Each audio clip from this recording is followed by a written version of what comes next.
हाय दोस्तों, आपका स्वागत है स्पोकन इंग्लिश के 9वें दिन में। तो आज हम जानेंगे सेंटेंस के बारे में। जैसे कि पिछले वीडियो में हमने कहा कि सेंटेंस क्या है, वर्ड क्या है, तो उसके बारे में और जानेंगे।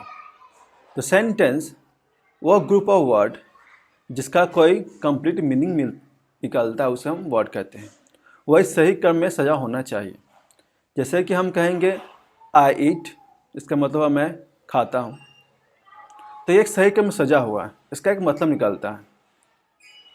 आई एम प्लेइंग, इसमें देखेंगे आई एम प्लेइंग, ये सारे वर्ड है। इसका मीनिंग निकलता है मैं खेल रहा हूँ। I am going, I play, I think, I cry, तो ये सब वर्ड्स का एक मतलब निकलता है, इसे हम सेंटेंस कहते हैं। अगर हम कहेंगे कि थिंक आई, इसमें दो वर्ड्स हैं, थिंक आई है, मगर इसका कोई सेंस नहीं बनता। अगर ये कहेंगे हम कि ईट आई मैंगो, इसमें भी 3 वर्ड है, मगर इसका कोई सेंस नहीं बनता। मैं बोला हूँ ईट आई मैंगो। तो वह वर्ड्स जिसे सही क्रम में सजाया गया हो उसे हम सेंटेंस कहते हैं। सेंटेंस की शुरुआत सब्जेक्ट, वर्ब एंड ऑब्जेक्ट्स होती है। यही क्रम है इनको सजाने का। पहले सब्जेक्ट, वर्ब, उसके बाद ऑब्जेक्ट। सब्जेक्ट जैसे कि मैं, वह, आई, सी, हर, देयर, तो ये सब सब्जेक्ट हो गया। उसके बाद वर्ब, उसके बाद आता है ऑब्जेक्ट। जैसे मैं कहूँगा आई ईट मैंगो, आई सब्जेक्ट हुआ, ईट वर्ब हुआ, मैंगो ऑब्जेक्ट हुआ। तो मान लीजिए 1 2 3, सब्जेक्ट 1, वर्ब 2, ऑब्जेक्ट 3, तो इस क्रम में है। ठीक है। मान लीजिए आप सब्जेक्ट दिए आई ईट मैंगो, अगर उसमें से हम मैंगो निकाल देते हैं तो होगा आई ईट, तो इसका ही मतलब निकलता है। तो ये सेंटेंस हुआ, क्योंकि ये सही क्रम में लिखा हुआ है। इसका पहले है सब्जेक्ट, उसका बाद वर्ब, तो 1 और 2 एक लाइन से जा रहा है, तो ये सही क्रम में है, तो ये सही सेंटेंस हुआ। अगर हम दोनों हटा देंगे, वर्ब हटा देंगे हम, तो मान लीजिए लिखेंगे आई और 3 नंबर मैंगो, तो हो जाएगा आई मैंगो, तो इसका कोई सेंस नहीं बन रहा, तो सेंटेंस गलत हो जाएगा। अगर मान लीजिए आप ऑब्जेक्ट भी नहीं दे रहे हैं मगर सही क्रम में लिख रहे हैं, सब्जेक्ट है तब वर्ब है, तब आपका सेंटेंस सही है। तो हमेशा याद रखिएगा, सेंटेंस बनाने के आपको चाहिए सब्जेक्ट, वर्ब और ऑब्जेक्ट। और ऑब्जेक्ट नहीं भी है तो सब्जेक्ट और वर्ब से सेंटेंस बनता है जो कोई मीनिंग देता है।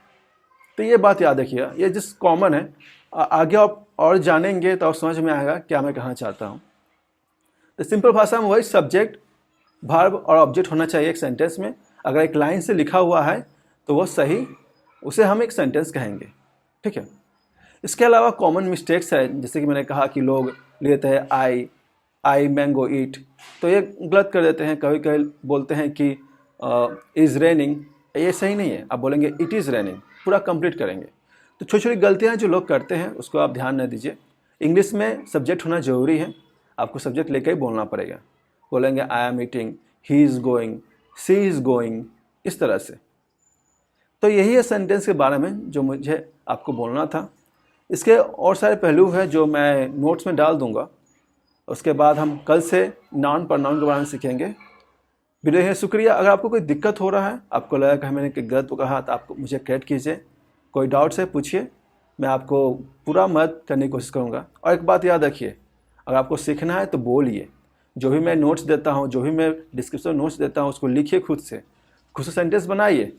अगर नहीं हो रहा है तो मत लीजिए किसी का, टूल्स का यूज़ कीजिए, लिखिए और बोलिए। अगर आपको बोलना सीखना है तो आपको बोलना पड़ेगा, और अब से ही बोलिए।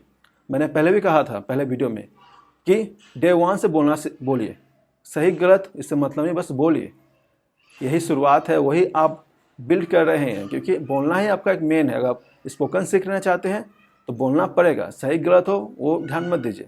छोटे छोटे सेंटेंस लिखिए, उसको बोलिए, क्योंकि जब हम नॉर्मल दिनों में एवरीडे यूज़ में वही नॉर्मल सेंटेंस यूज़ करते हैं। ठीक है। तो मिलते हैं नेक्स्ट वीडियो में, बाय।